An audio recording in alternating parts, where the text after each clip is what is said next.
Hello मंडळी, तर आज मी बनवली आहे पालक आणि मुगाच्या डाळीची सुकी भाजी। ही भाजी टिफिनच्या ऑप्शनसाठी खूप छान आहे आणि असंही चपातीबरोबर किंवा डाळ भातावर खाल्ली तरी खूप अप्रतिम लागते। तर आता ही बनवण्यासाठी मी गॅसवर हा बिडाचा तवा आहे, त्याच्यात मी बनवत आहे। तव्यात बनवल्यानंतर खूप छान अशी त्याची टेस्ट येते, त्यामुळे मी तव्यात बनवत आहे। आता तेल घातल्यानंतर ह्याच्यात भरपूर असा लसूण घातलेला आहे।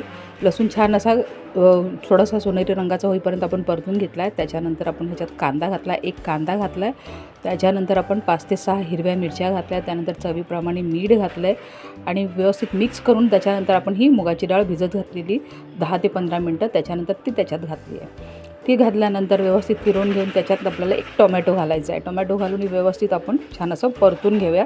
त्याच्यानंतर आपण बारीक चिरलेला पालक घालून घेतला आहे। त्याच्यानंतर 1 ते अर्धा मिनटासाठी आपण झाकण ठेवलेलं आणि त्यानंतर आपण झाकण काढून व्यवस्थित सगळं मिक्स करून घेऊया। डाळ पालक एकत्र एक जीव होईपर्यंत आपल्याला छान असं मिक्स करून घ्यायचं आहे। त्याच्यानंतर पुन्हा आपल्याला झाकण ठेवायचं आहे। झाकण मी कमीत कमी 2 ते 3 मिनटं ठेवलेलं।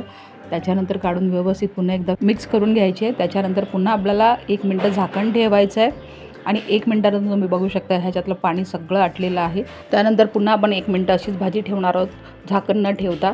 तर भाजी तुम्ही बघू शकता व्यवस्थित अशी आपली तयार झालेली आहे।